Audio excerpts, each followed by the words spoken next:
fear series, and I'm so happy to have you with us, Blanca. I mean, the only person I could think of to talk about this is you, so I'm so happy to have you here. Oh, thank you so much, and I think it's fantastic that you're creating these series. It's a real honor and a joy to be here with you today, and I can't wait to dissect To dig this in, right? To amazing dig in. subject. Yes. Well, we're going to be talking about how society is so motivated by fear, and it's been going on for centuries, obviously, because this is something that is not new. But it's so ingrained in us that we don't think about it, we don't question it, we just adapt to it. Absolutely. And we see it reflected in everything. We see it reflected in ads on newspapers, TV commercials, books, movies, music, even the way the words that we use with each other. So it's even ingrained in our language. And one of the greatest fears that we have, besides the sub levels of like aging and feeling alone and feeling like we don't fit in, and the need to have success and to have money and all that stuff, is the fear of death. And that's to me is the biggest fear that we all have and we all share in, because how do we come here? We come in here through the birthing process and we leave through the so-called death process. And I wanted to be able to start a conversation so people could start thinking about it and not fear it so much. And maybe that could snowball into some sort of effect where people at some level will start to relinquish that fear, So I celebrate that because you're absolutely right. We're afraid of so many things as consciousness. But if there's an area that we are afraid and completely refuse to discuss, is the transition. Right. What happens to us when we transcend, or the deadly word, pass away, die. Yes. Even the word itself is something that is almost unspoken. Yes. Because it carries so much fear. And again, I celebrate you for opening up a portal to more understanding, for openness to explore, and especially because, as you know, I do mediumship work, and I would love to share some of the beautiful validations, the messages, and the transformation that takes place when someone is open to explore that there is something so much more than what we believe is waiting for us. Exactly. When we die. Right, to get rid of that stigma, because even when we say the word die or dying or death, people, they tend to whisper the words. Exactly. As if they're thinking it's a curse that we will somehow befall that curse ourselves. It's part of the living process, and I think people always seem to be surprised when it happens. And they always think it has to do with an illness, for instance. I remember the last time when my father had passed away a few years ago, the first thing I was asked was, oh, I didn't know he was sick. And I was like thinking, but people don't just pass away because of illness. They pass away because it's the process, and in a way, it's our means of escape from this world that we live in, because we stay here for a while and we move on, and then we come back in other scenarios. But I think we're so stuck in our physical belief systems that we don't think of that. I think it's the belief systems. I think it's the lack of knowing more, being open to knowing more and to believing what we could learn. That keeps us in a place of paralysis. And when I hear you say, that we don't want to talk about it, I mean, you really want to talk about the fact that people cannot bring themselves to make plans.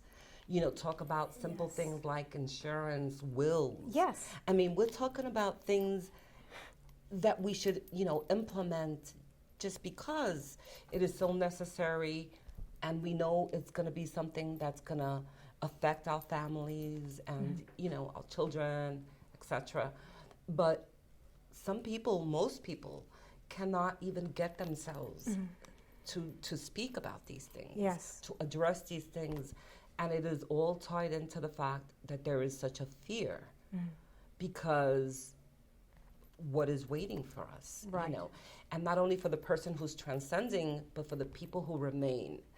And why I say that is because I often experience in the afterlife, in the events of the afterlife, people wondering, like what happened to the loved ones? They didn't have a belief structure. does that mean that they're in limbo or in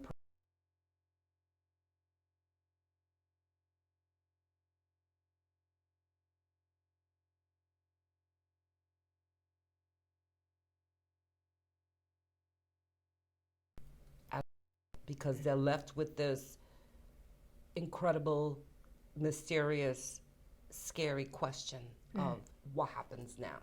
Right, right. And you just had a recent book that came out, and Yes. if people don't know, Blanca is, you have so many books that are out there, and you can go to Amazon.com, right? That has Yes. like a whole list of your books. Amazon, my website has the Right. listing of all the books. And we're going to be talking about a few sections in the book, Through the Eyes of a Medium, which just came out. What I thought was really appropriate for this whole, section we're going to be talking about. Yes. And because it really recounts a lot of your experiences through the events that you've had, and you're developing your abilities and your own personal experiences. Like your perspective of, when you're in front of a person and you're giving them information, how you perceive everything as well. I mean, and how you connect to that. I mean, it must have been the very first time you've ever had that happen. What was that like for you? It was stunning, and I say stunning.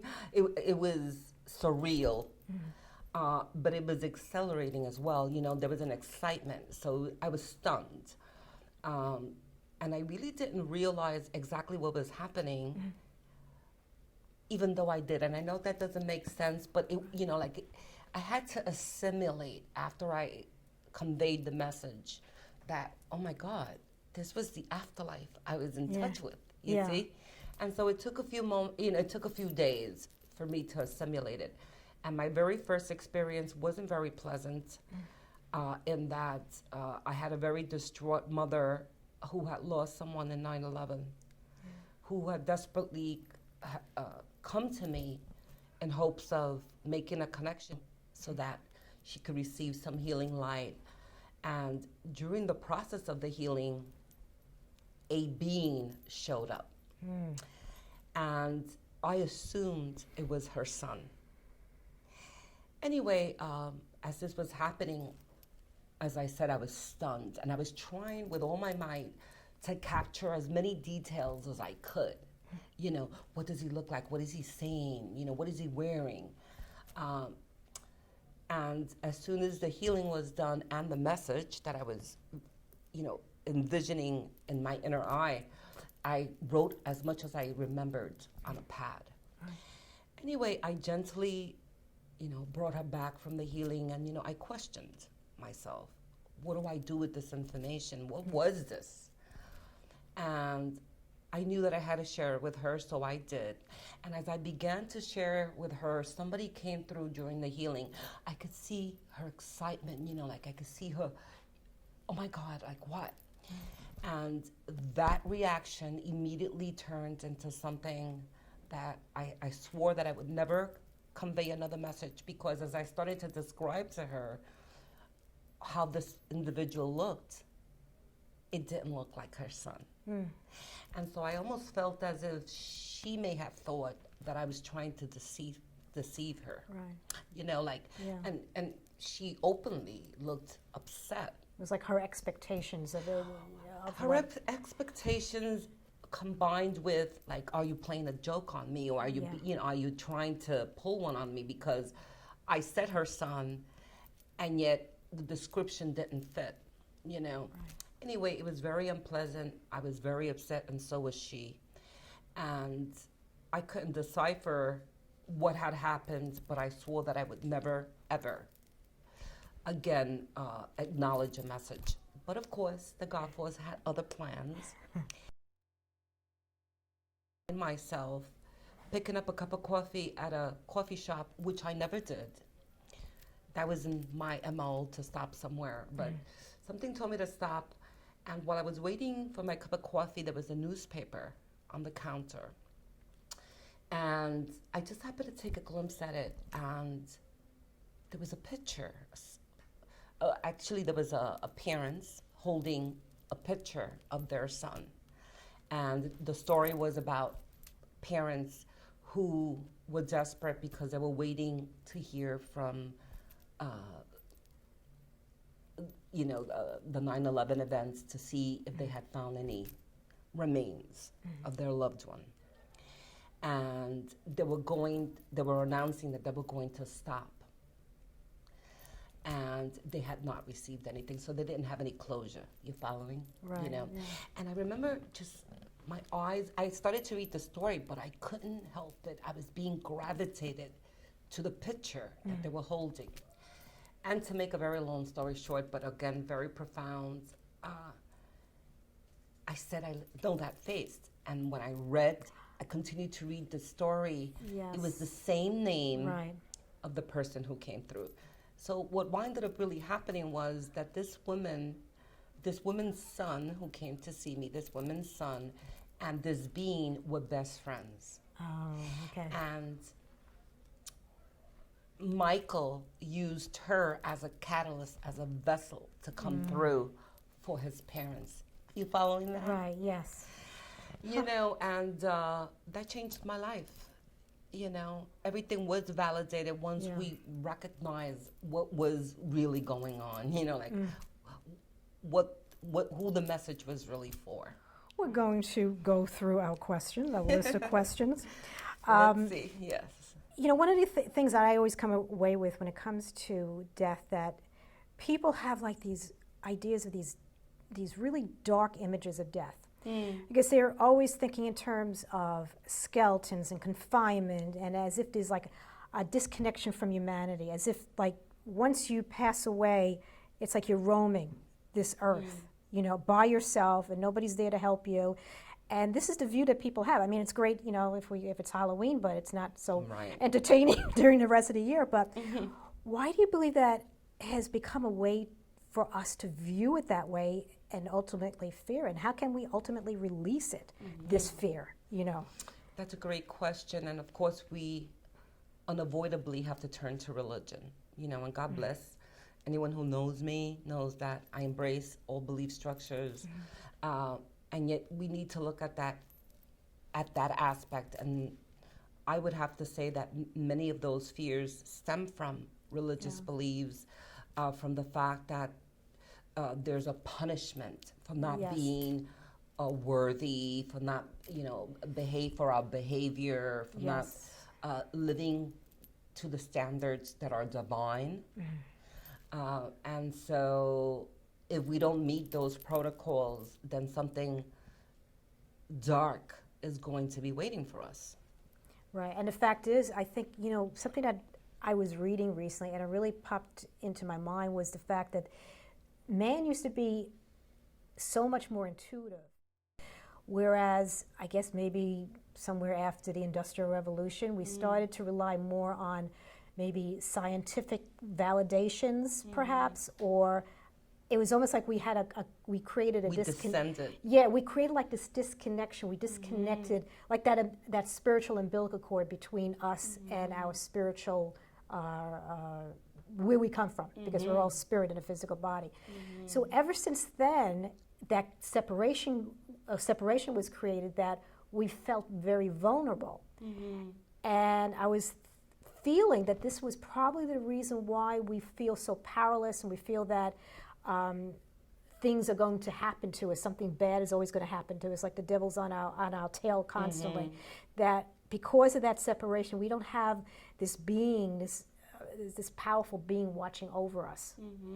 I mean, what do you feel about that? I think that that's fascinating what you just described, and I think that would be an amazing segment for yet another show. In that, we can really, break that into so many different areas. But if professionally, personally, I think it's perfect what you said, and my response is, well, we became separate to find our way back to wholeness. And so we needed to have that initial experience of feeling separate and feeling vulnerable. And that was the whole idea of this experience. That makes sense. That makes sense. Do you get that? That we would have to have the illusion of separation so that the spiritual journey could be about finding our way back.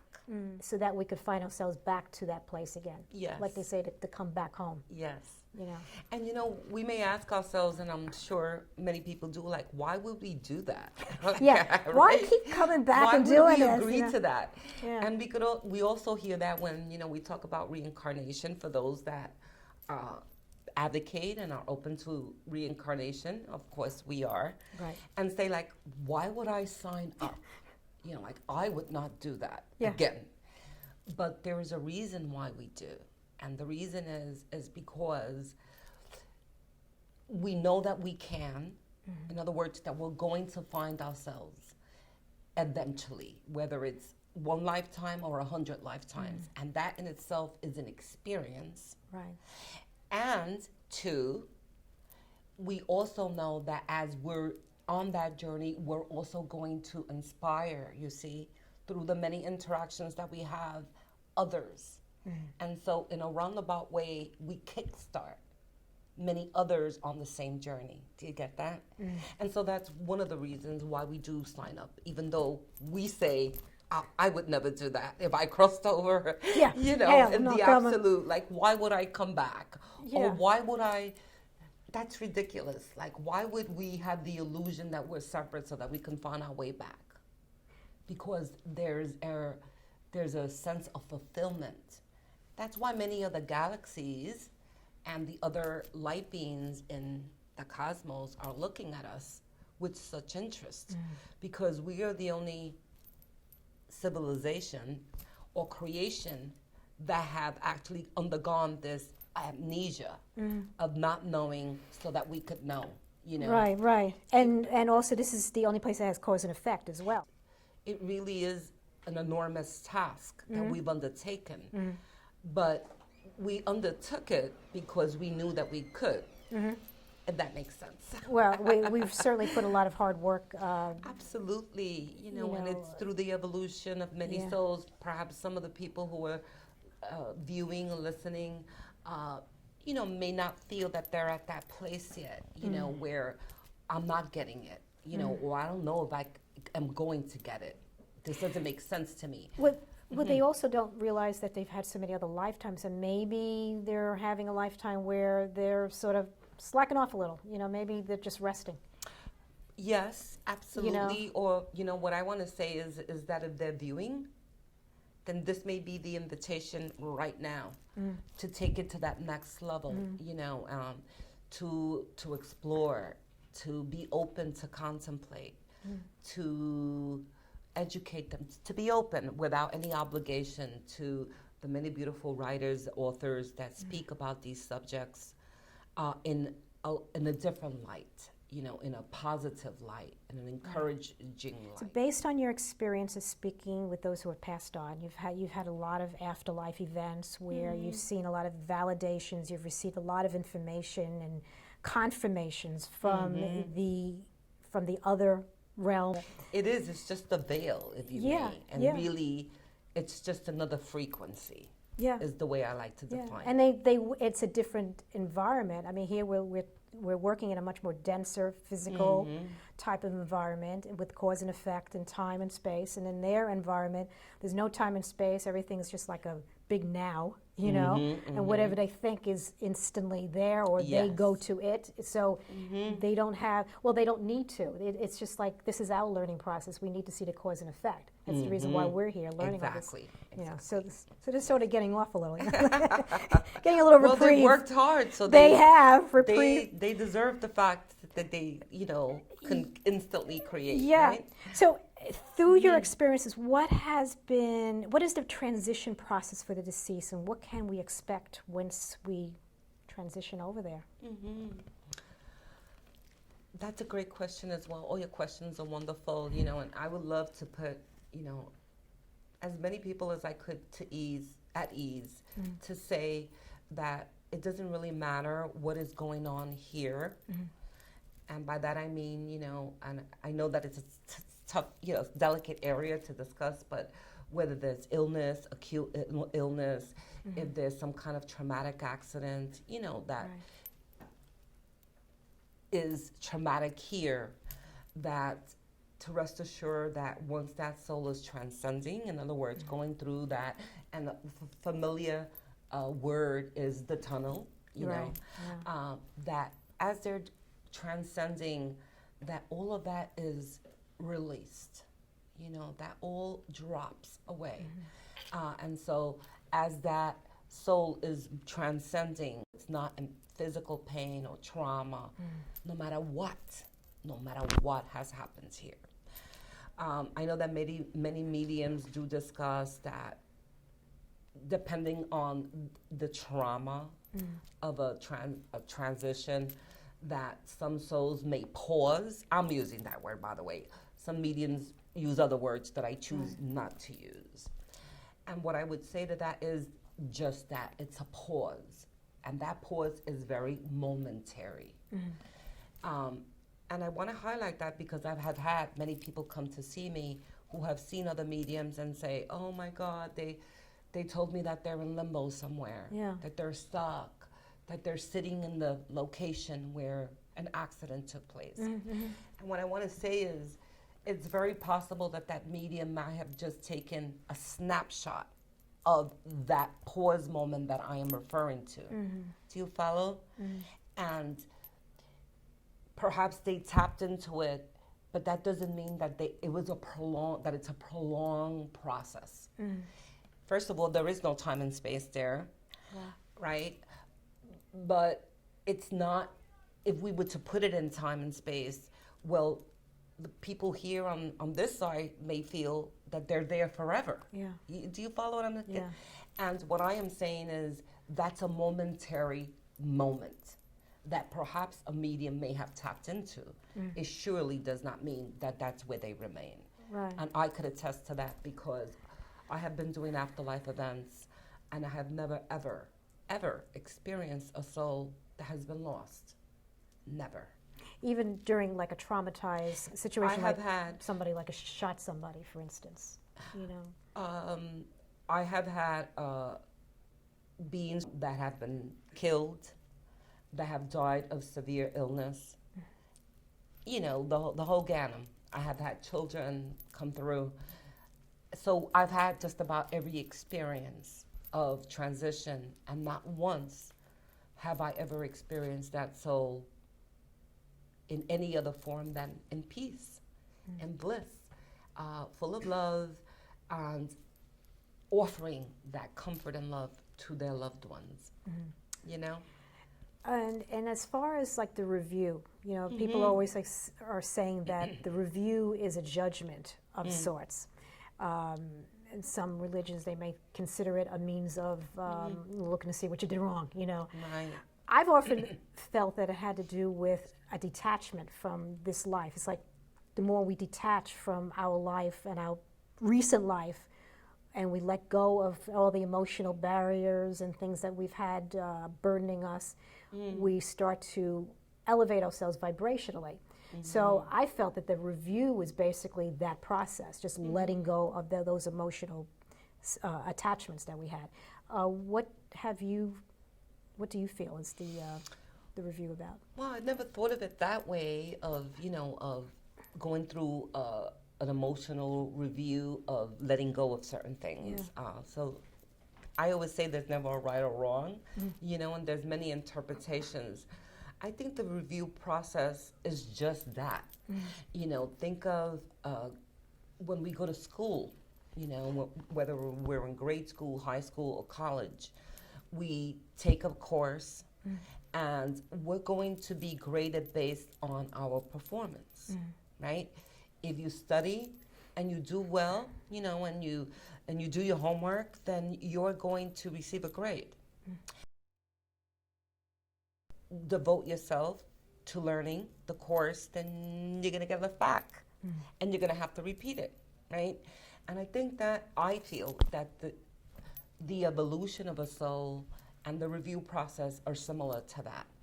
A soul is consciously aware as soon as it crosses over of what it learned, what it came to learn that it did not complete, and it sits with a console that does just that, not judge, but consoles, to say, you did a fabulous job. how, you know, what do you feel? You know, like, you tell us. It sounds like that movie Defending Your Life with Albert Oh, Brooks. okay. Right. That's what it sounds right? like. Yeah. It's not like they're sitting there, you know, with these garbs on and saying like, let me tell you what you didn't complete. Yeah. Although they will highlight, you know, it's a very collective and mutual conversation. But make no mistake about it, that it is the soul himself or herself who's at the forefront of saying, oh wow, I completed this, I completed that, I achieved this, I'm aware that I did not complete that. And even with that said, the council will say, so what do you feel? Would you like to stay here? Would you like to go somewhere else? Or do you feel that you need to return? And most of the time it is the soul itself that makes a decision to reincarnate. Why? Because they want to be self-realized. And they want to do that here. In other words, they want to complete grade school, junior high school, and college. Do you follow? They want to be able to go back and say, you know what? I did it. I graduated. I got my I'm diploma. ready to go to Pluto now. Yeah, You know? that's a question I've often wondered. How will some of the people that are here, other realms, you know, that we know as planets, but on other levels, there are actually other dimensions. I'm going to say absolutely yes. And again, you know, many individuals may not be, you know, open or able to hear this because they're not there, they're not ready to hear it. But are there other dimensions, other realities, other civilizations? Without a doubt. We just need to look out into the cosmos. Do we really think that the Creator created the infinite cosmos and galaxies that it did and only gave us the existence? You know, A pretty right? lonely world. That's So the Creator must have been pretty bored yeah. to have created such an infinite vastness and said, you know what, but I'm only going to give life to Earth. That's a little arrogant, actually, to think that we are the only existence. Right. You know, of course, it doesn't come from arrogance. It comes from not knowing. You know, there's so much uncertainty. But is there other? Absolutely. Absolutely. And yes, when a soul is self-realized, in other words, where it gets to that place where it feels that it doesn't have to return through reincarnation, it could definitely decide to go to another dimension, to go to another existence, and at some point, it can even decide to have its own creation. Instead of speaking of the scary stuff that's waiting for us, how about if we turn it around and allow ourselves to envision? Because everything is about a perception. Yeah. We really don't know. We're just allowing ourselves to be influenced. Yeah. So how about if we get to a point where we allow ourselves to be influenced to believe beautiful things? Yeah, because we're always quick to believe the worst and the, Well, the darkest things. You know, that's where our minds go to Absolutely. first. How about if we start to envision that we're such amazing creators and that we're going to cross over and be able to see that beauty and want to expand on it and at some point be able to return there and, as I said, have our own divine creation in whatever format, fairies, mermaids, Yeah. only one gender, you know, Harry Potter. take your pick. So in your book, Through the Eyes of a Medium, as in case people just tuning in, this is Blanca's recent book, and you can get this on her site, on Amazon.com. And one of the things that I came away with when I was reading the book was you mentioned, all right, what this was about punishment, that there is no punishment. Everything is meant for the advancement of the soul and the masses at large. You were mentioning that already. I mean, it is basically a man-made belief that there's punishment. So that's part of the thing that fuels our fear in society. Yeah. Absolutely. And it stems from a place of unworthiness. It stems from a place of separation. You've stated that the afterlife is a state of consciousness. A medium usually conveys messages we describe the person, they have 2 legs, 2 hands, they look the same, they have hair. And so I think that many people then start to think that, wow, is it like here? That we walk and talk and, we drink milk and have breakfast. And what I mean by a state of consciousness is that it's really an energetic frequency. When a medium sees a soul and starts to describe that, it looks a certain way, it's because that soul is taking the form of the physical presence that it had when it was here, just so that the person who's receiving the message can identify, can say, oh yes, that's what they look like. But the afterlife really is an energetic frequency. It's a state of energy.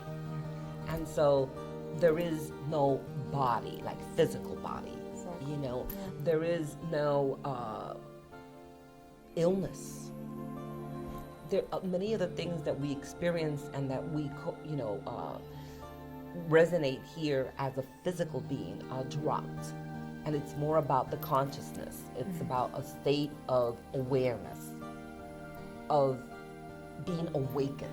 As a consciousness, we're still, I believe, in an infantile state of development, of discovery, although we have seen an amazing expansion in that over the last decade, over the last few decades.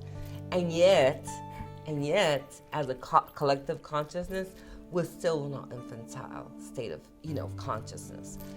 Of course, thank God for the ascended ones. And, when I say ascended ones, is a recognition of evolved souls that are amidst us, the teachers, the gurus, and the likes, who we could clearly identify as those who are holding a field to be, to teach humanity, to invite them to explore, to expand. Because, I believe strongly that many of the movies, Steven Spielberg, and, the many movies, I can't think, I'm terrible with names, but there's been so many movies that have been created, and books, by the way, the Celestine Prophecy.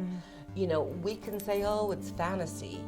But, those are ascendant ones creating a stage, if you may, a prelude, if you may, for others to step into. And I think that there are beautiful teachers, who are inspired or who receive insight of both and get the inspiration to create these beautiful movies, books, and other type of events. And, there's a fine line. Oh, is it myth? And that what may seem fictional because we don't have an understanding can be a prelude, an invitation for something that we could, step into, if, of course, if it resonates. At some of your events, you had mentioned that what we don't get to do here, we master over there. And I find that really fascinating, that we can sort of like continue some of the things that we might have done here, or maybe we just like started to do, but we take it a step further on the other side. That's one of the beautiful truths of the afterlife. And the first thing that comes to mind is I've worked with many beautiful people, students, and I have a student where her son crossed over some years ago, and actually that's what brought her to me. So we did healing work, and then after the healing, she became a student and is an amazing being right now, a wonderful healer in her own right. But what I want to say is, as we've worked together, her son has often come through, and the evolution that he has shared over the years. He was young, he was in his 20s when he passed, he was single, and through the years he shared how he married, he became a father. And so he's just one of the many examples. My own daughter, who's crossed over and always wanted to be a teacher here, has come through and has actually shown me that she teaches on the other side.